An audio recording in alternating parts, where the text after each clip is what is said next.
Assalamualaikum warahmatullahi wabarakatuh. Penetapan kadar seelmin dalam garam dapur. Metode yang digunakan adalah titrasi langsung argentometri metode Mohr.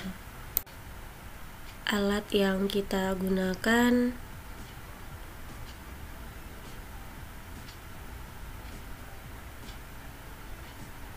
pipet gondok,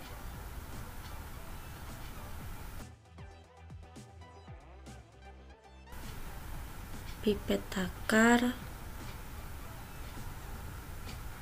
gelas ukur, labu ukur, Erlenmeyer,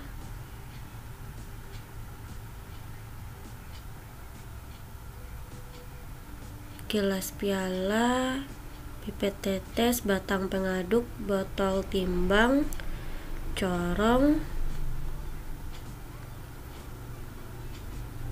buret,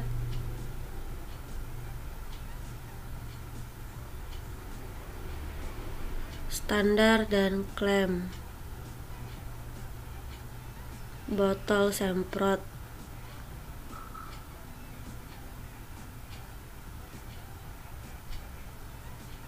neraca analitik, neraca kasar, spatula, bahan yang digunakan larutan AgNO3, larutan indikator K2CrO4 yang telah dibuat. Untuk larutan AgNO3 tadi yang sudah dilakukan standarisasi dan Aquades. Sampel yang kita gunakan garam dapur, dan ini sampelnya dipindahkan ke dalam gelas piala. Prosedur kerja yang pertama, menimbang sampel garam dapur menggunakan neraca analitik.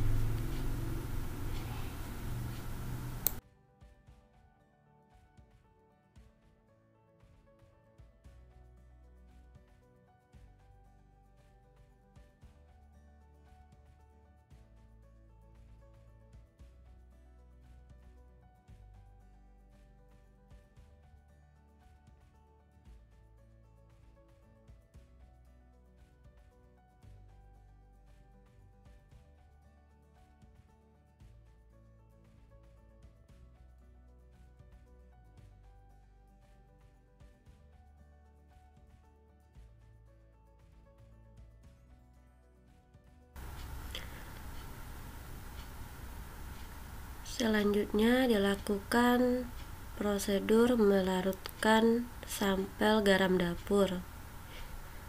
Seperti biasa, kita rangkai dulu untuk alatnya, yaitu labu ukur beserta corong.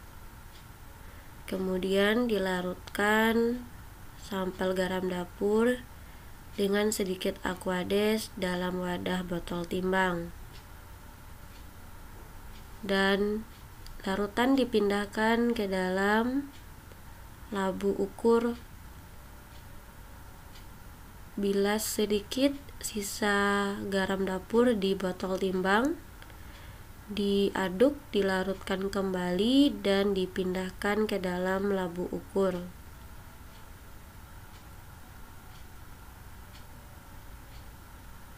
Kemudian kita bilas batang pengaduk, jangan lupa dibilas, dan dinding corong kita juga dibilas. Angkat corong bersamaan dengan kertas serap sebagai penyangga tadi.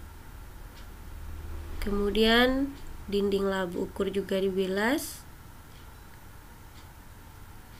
Jangan lupa untuk dikeringkan terlebih dahulu dinding labu ukur, dan baru setelah itu kita paskan dengan posisi skala sejajar dengan mata. Dan yang terakhir, homogenkan.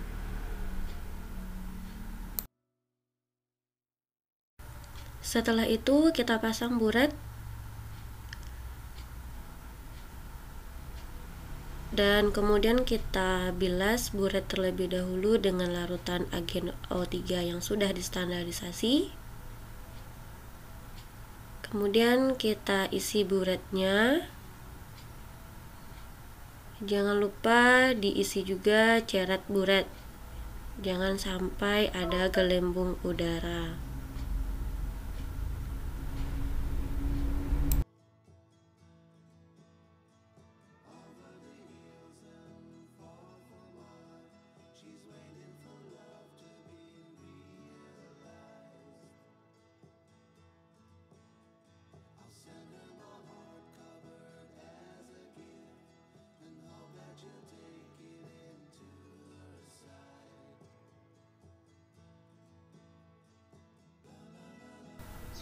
Prosedur selanjutnya membilas pipet gondok sebelum kita gunakan.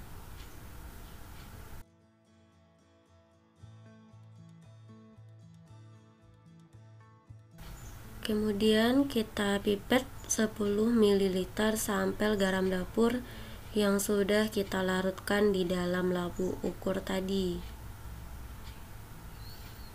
Jangan dilupakan teknik memipet yang benar.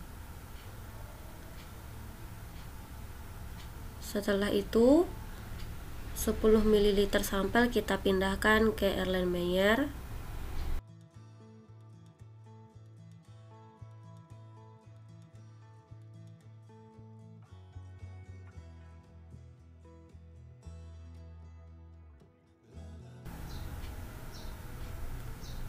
Kita tambahkan 30 ml Aquades menggunakan gelas ukur.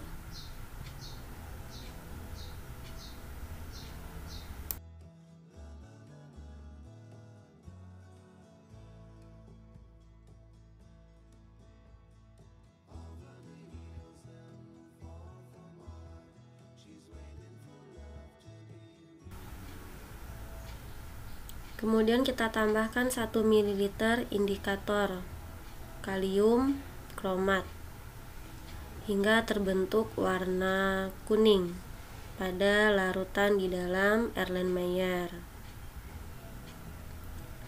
Kemudian diaduk untuk menghomogenkannya.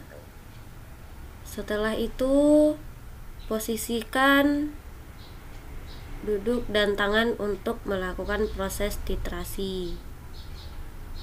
Proses titrasi kita lakukan sampai TAT-nya terbentuk endapan merah bata.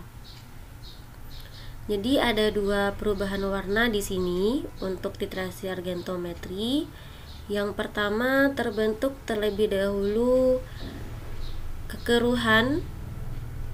kekeruhannya berwarna putih yang menunjukkan bahwa sampel kita yang mengandung Cl- bereaksi dengan Ag+ dari AgNO3 sehingga terbentuk senyawa AgCl yang berwarna putih.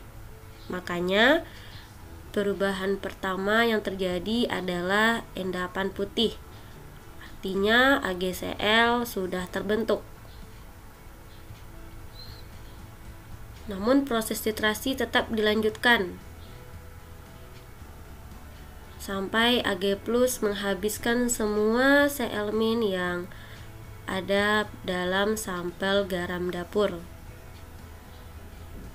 Ditandai nanti dengan munculnya atau terbentuknya endapan merah bata. Pada mendekati titik akhir titrasi pada di video terlihat bahwa setiap tetesan itu muncul endapan merah bata, namun tetap kita aduk dengan kuat.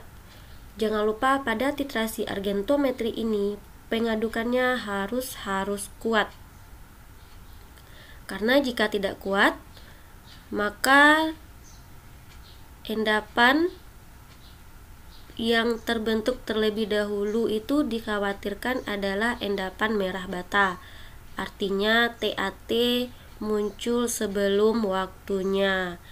Makanya pengadukannya harus kencang, harus cepat dan kuat.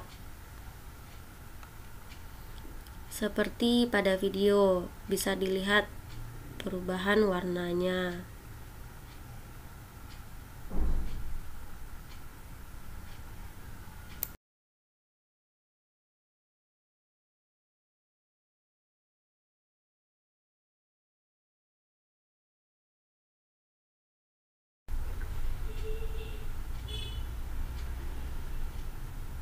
Nah, seperti ini hampir mendekati TAT. Kita tambahkan 1 tetes. Langsung muncul endapan merah bata dan itu harus langsung kita aduk kuat. Nah, seperti pada video ya. Itu harus diaduk cepat dan kuat agar TAT itu jangan muncul sebelum waktunya.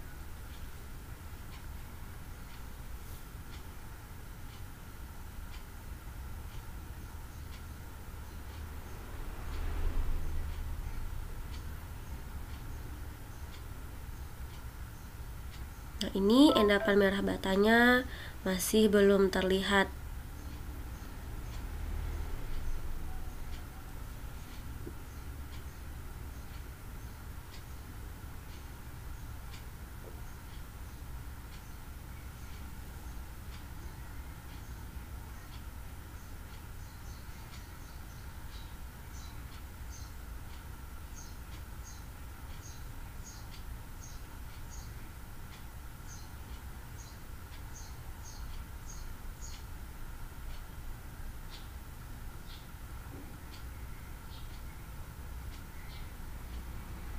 Kita perhatikan belum terlihat endapan merah batanya, tapi sudah keruh ya berwarna merah bata.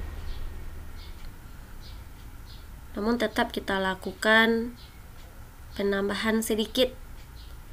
Namun sebelumnya kita lihat dulu atau kita baca dulu skala buretnya.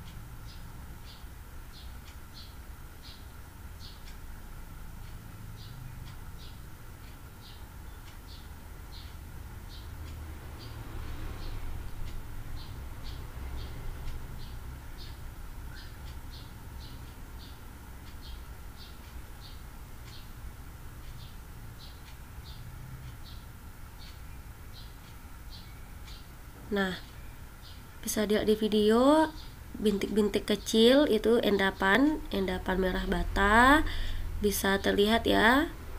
Nah, ini endapannya halus sekali. Tapi bisa dilihat, nah, ada endapan merah bata. Jika kita diamkan sejenak, di bagian bawah akan muncul endapan karena endapannya turun.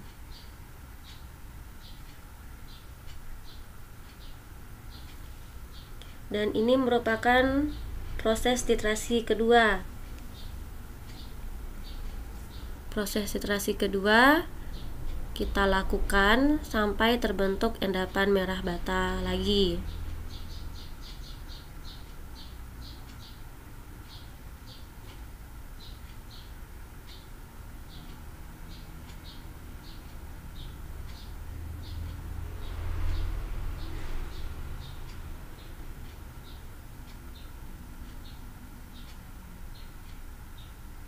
Nah, bisa juga dilihat endapannya sudah tampak meskipun kecil. Nah, pada video sebelah kiri ini kelihatan ya endapannya. Jangan lupa dicatat datanya dan dilakukan perhitungan. Sekian dulu, sampai jumpa. Assalamualaikum.